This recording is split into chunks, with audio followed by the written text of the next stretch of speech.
All right, now I'm in Springwood. And I bumped into a UAP member, Jeff, isn't it? Jeff, that's correct. Okay, Ross. And the channel's called The Devil's Advocate. I'll explain it to you. Yeah. And last time I met you, I sent you a link to a video about a concept. Yes. Now, give me your honest opinion about the concept, and I might pick a few details for you. Yes. I think the concept is good and viable, but the details on it, you've spent hours on it. I watched it for 15 minutes. So to give you the detail back is going to be impossible because it was also seen over 3 weeks ago. Yeah, it's only a 15-minute video, but So I think it's mostly a doable, concept, but to dissolve governments and that sort of stuff, it's not going to happen unless the people have the power again.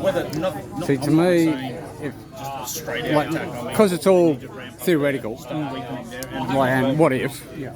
So you had this site, you got it up and running. Like someone like Palmer could afford this, and I put it to them in an email, and their reply was, we don't want to change the system, we just want to fix what's broken. Now, to me, I think the whole system needs a bit of more of a shake-up than just fixing what's broken. Would you agree that that's part 2 of the problem, not part 1? Part 1 is how do the people get their power back? Apparently Well, they don't have it. if this site was up and running, which I'm trying to organise some people with a bit of technical knowledge and maybe a couple of dollars, and I don't think it's going to cost that much, honestly, because when I first started this, people were talking about $100,000, and I'm going, fuck, what, to set up a couple of servers and a bit of software. Your crowdfunding, it'll happen, you know? Yeah, well, again, that when it comes down to it, that's what I'm probably going to do. I'm probably going to crowdfund it. Now, the idea is that for it to be malleable, for everyone to register, and it's malleable by the people, for the people. So the concept is in the end goal, is once you get the numbers on there, right? Now, politicians love numbers. As soon as they see there's a lot of numbers on there, then they might start to interact. And once they start to interact, They'll interact, get themselves back in, and then go back to their agenda. That's the problem. this is the thing. With that site, they don't control that site. The people control that site. So if there's someone that says, if they've got a bit of evidence about a corruption, you post that link, but you must post your evidence with it. Otherwise, that's just slander, and you could be liable for it. So the signing onto this site is going to be, we're not liable for anything you post. You sign onto this site, liable for your own speech. It's free speech.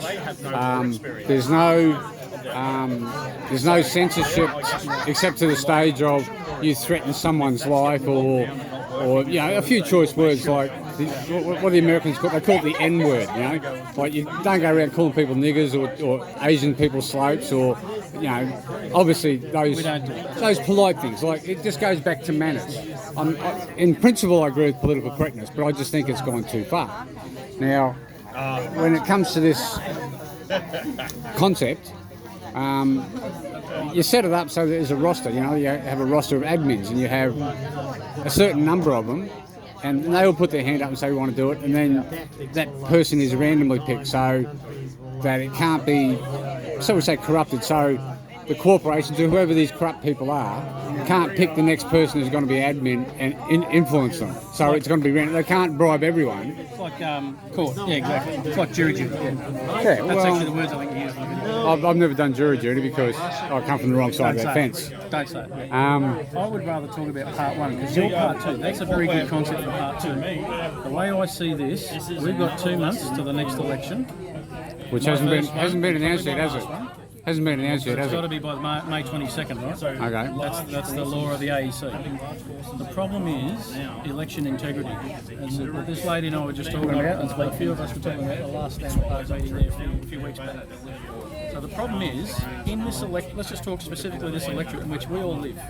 We're all here for the same reasons. We want our freedom. Well, right? No-brainer. I'm a nomad, so I live in Australia. Okay. Well, I'm an Australian citizen too. I'm not a Queensland citizen. I totally agree with that. That's why borders should be open. I was born here, so I don't need to say I'm a citizen. I was born here. Let me give you a little, people like data, right? So this is every polling booth in this electorate of ranking.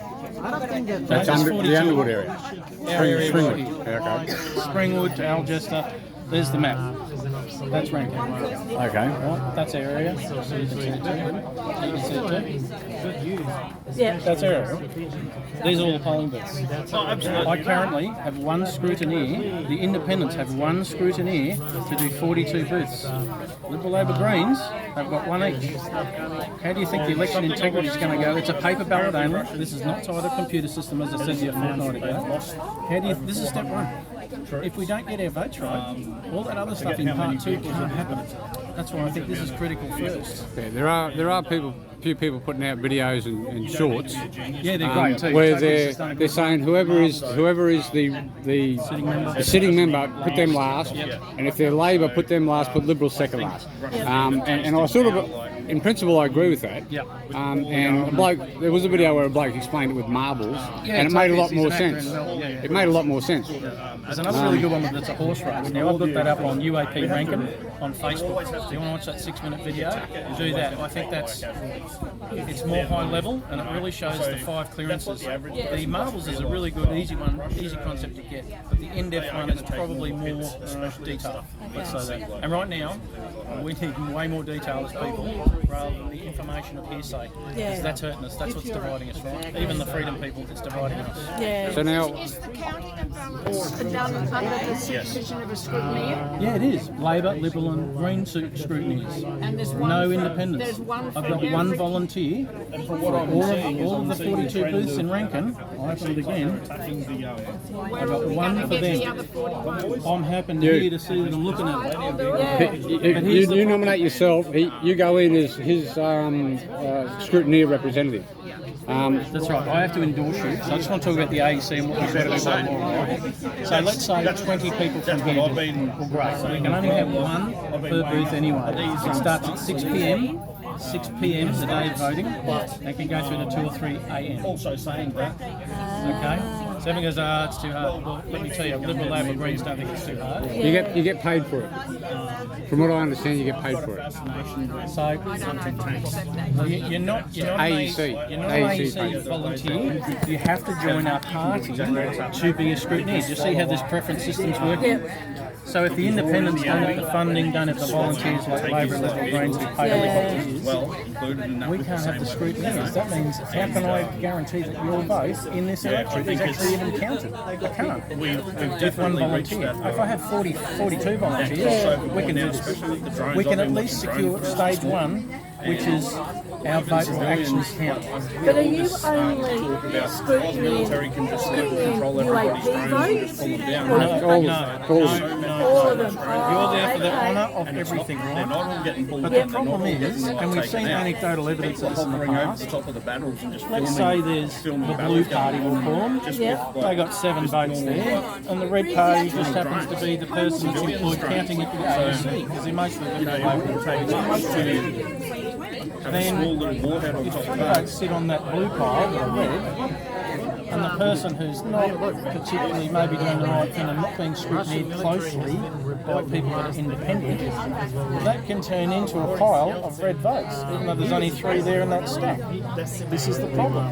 We don't have election integrity, in my opinion. It's better from some legislation that went through about 2 years ago, where this is a ballot-only election, not tied to a computer election like Times in Smart Maps, which is in Australia, but not for this federal election. So that's why I keep coming back to the point. Yes, it is not That's why I keep coming back to saying we've got to save ourselves. No one's coming to save us. Despite the fact that I love what you believe, I want that to happen. I'm not seeing the evidence that's happening here. And that's why we're 2 months out. If we can't win the power back, then we can't enact your plan, which is basically restructure, reshape how the voting system works.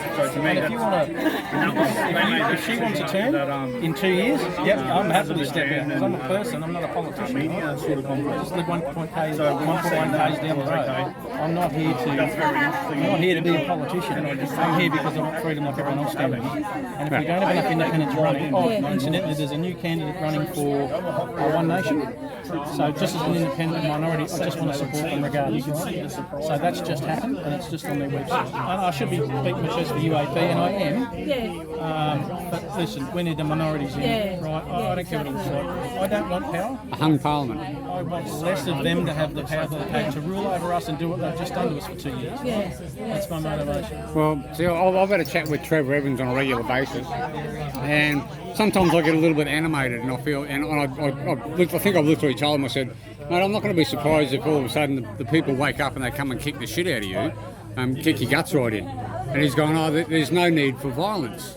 And I've sort of leaned into him and I What's said, an LRAD? hang on. And I've sort of leaned into him and I said, well, why do we send soldiers overseas? And then again, right now with the Ukraine thing happening, because I actually said to him, I said, there's a time and a place for everything. There's a time and a place for everything, even violence. So there's always a time and a place. Now, the Ukraine thing, he'll go, we should send Australian troops over there. Well, the pattern is that, like, before World War II happened, Germany rounded up all the Rothschild banking system, they closed it, and then all of a sudden we had World War II because of a few other complications. And then Hussein, I think it was, openly said that he was going to take his denier or whatever it is off the American dollar and put it onto a gold standard. Well, he was already gold standard by that point, right? They got invaded, and then it was The United States of Africa. Gaddafi, I think, that said the same thing. He was getting them together to go off the American dollar to go to the gold standard. All of a sudden they get invaded. Where's Gaddafi's gold today? There's money just flowing around. You'd have to research that. I'd imagine America's got it. And then all of a sudden we got the Russian. It's not even the United Russian Empire anymore. It's just basically Russia, who kicked out all the Rothschilds. They paid them their money, got rid of their interest rate, kicked them out, and now all of a sudden there's a war in Ukraine because the Rothschilds banking war machine. What's the word? There's a wording for it. It's a war machine. Yeah, it's a bit warm. Very well. People will think I'm sweating because I'm under pressure. Industrial military complex. Is owned by the Rothschilds, which owns the banks, and all of a sudden Russia's now in a position where they have to push back first to stop them coming up to. Xi is the enemy, and so is Putin. And I think that's a very telling reminder of what's actually happening in the world. If Soros is the leader of that, and he doesn't like it, so they'll go and load loads of big trucks. They'll take the majority of the way. But if that road's taken up there, then they take out bridges. Well, you can't just police so the minorities can get it from there. They need to drive hundreds of thousands of kilometres. Ask me a specific question so I can answer you specifically, because that's an extremely general question. Then what happens politically? Well, it depends on how many get in. We won't know the answer to your question until the day straight after the election. Now let's use a hypothetical. Can we do that? But you've got to Yeah, this is all hypothetical as far as I'm concerned. All right, have you been on the UAP website to look at all the policies? no. Okay, well that would be the first step. I can tell you I can tell you all about them. All the information's already there.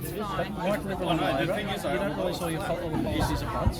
You do it strategically. Why? Because we want to play their game to get ourselves in some sort of power. So I'm going to go back to your first question, which is what's going to happen? Mountain range the Is it whole going way to be a around, home and then poll? everything on the Will UAP be able to form government? Will we have a minority where we can form government?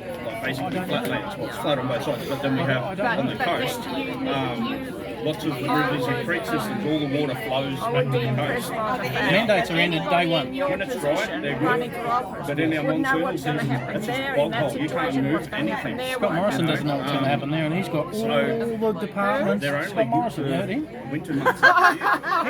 He doesn't know what's going to happen. Do you know why? Because We it's can use that to our unpredictable. advantage. But Now, if you're saying what's our plan, tanks look for a policy. down. But if you're saying me personally, what I think should happen, what mandate should happen first, we need not majority government, but we need a majority vote in the House by making sure that the election's secure, so the vote that you have actually counts. Step one. That's why I keep coming back to step one, plan one. We've got to stop Yeah, jumping but I ahead to want this to know other what thing. you're going to do if step one goes according to your best expectations. Oh, if we form government, American deputy sheriff. All right. if we get 76 seats in the lower house, and Craig Kelly's the Prime Minister, Let's invade this little country. we'll guarantee those 10 things straight up. Because that's actually what you want to know. I think that's what you want. Oh, and what are they? Let me do a recap of the video. Eventually, one of the most important things I want to know is when this particular corporate system gets dissolved and a real constitutional government comes back in. If we've got 76 seats in the lower house and a majority, and we've got Craig Kelly as the Prime Minister, We'll start with, we've got 10 things we're going to do. You're talking about common law, right? You're getting rid of all these laws underneath it. Well, you're going to have all these high court challenges. If you want the highest law in the land to be the highest law in the land again and be seen that way, you've got to challenge everything in the high courts. So the mandates, there's a long question and answer, let me finish please. So the South Australian Police, their mandates have just come off. There's going to be a massive campaign of people that got vaccinated that didn't have to. That starts the process. We've got the precedent of the fireys in Queensland. They won their mandate of anti-turnaround court dates. Court cases have to happen. This is not actually a political engine. This is a lawful intention. Exactly. So that has to happen with the parliament that's formed that has the appetite to follow this. And the second thing I think we'll do is set up ICAC, Independent Crime Commission, essentially, for the federal government. Scotty said he was going to do it. Nothing's happened. Did he actually say it? Well, they all He said he'd do it before he's in this term. Well, he's got 2 months to go, the way I read it, and that's not happening. With me? So, I'm going to keep answering your question because you asked the question on this. The answer is actually this. So, yes, we challenge courts, high courts got to go. We've also got to clean our judges, heading that through ICAC. How do you clean that false goods through ICAC? But you've got to set it up first. Now, I also would like, this is a theory, this is my personal opinion, I want to see a microphone and a camera in the office of every senator and every member of parliament in the building. And I want to be able to live stream In Australia, and I'll do that in the councils as well. Oh, yeah, yes. but I'm not running for the council. I'm not running for the states. We've got to fix this to fix this, right? Yeah, yes, it'll flow down, but again, we've got to stay in phase 1 and not get distracted with phase 9. If we don't get phase 1, nothing else happens. Exactly. It's that simple. So this is where I think, when you're talking to me about my concept, or the concept that's evolved with me and everyone else, I think if you sort of started what you would call phase 2 as this concept, and if it started building the numbers, then it could fall back onto phase 1, where the people would be talking to each other. Someone from Perth can talk to someone in Townsville like that, and you can sort of organise that phase 1 to be more solid of an idea. I like the idea of flipping the candidate based on who likes them in the Senate. If you're doing a poor job, get them out. The Americans call it a recall, and we should have something like that. And because it's electronic, it makes it a lot easier. Because not every time, I want to get to the other load and stand in the park lot and I don't want to get too distracted on the far end stuff. I'll catch you up another day. Well, I'm not leaving yet, but I just want to finish up what we're talking about. Give her a copy. Give her a copy of that stuff. I haven't got a spare. Okay. Maybe you should. Maybe you should bring a spare. Got it there for you. I'm not sure how that'll work out, but yeah. Well, tell them to go to UAP.org. Probably better. See, I think a manifesto, if I was running a political party, my manifesto would be and I'm pretty sure the AEC wouldn't want it. The manifesto would be simple. Manifesto so far. It would almost be one sentence: to do the will of the people. That's simple. That's it. And that's the great intent that we need, right? So we need the people carrying that. There's 151 people like me, 150 now, because the Reignite Democracy person resigned yesterday because they want to run as an independent. So fine, that's good on us. Well, free choice. But 150 people like me, not politicians, are running it. That's how we get people power. That's what we need, because 76 of us get in. Have you ever heard of Klaus Schwab? Yes. And the WEF, and how many people he's actually stated that he's got influence on in each country? Young leaders groups. Yeah. Half of the Canadian Parliament. Jacinda Ardern, that horsehead, and I'd tell her that to her face, that she's a horsehead. I don't know how that wins the argument at the end of the day. We can be angry, but we've got to become smarter and not be roped into their distractions for us. Well, their distractions is Ukraine. Distractions is a lot bigger than that, as you know. It's the divisiveness even within the Freedom Party movement. It's the independents going, don't vote for them, vote for them. No, I'm saying vote for all of us. I put it down to, and I'm pretty sure I've explained it. It's like a shell game. You know, you had the three half shells, and you put a pea underneath it. Well, the shell game they're using now, they've got about 20 or 40 shells, and they just push one to the front. Everyone looks at that and go, look at this shiny object. Everyone's looking at that, and they're doing stuff behind closed doors. So whatever they're not talking about is what they're dealing with behind closed. And again, it comes back to that concept. Everything would be out in the open, because as soon as one person found out about it, they post it, everyone gets to see it, and they start to share it. And it's all very electronic. But yeah, all right, we'll leave it at that. Thanks for your time, Jeff. Thank you very much. Okay. Appreciate it. I'll catch up another time. Keep you honest.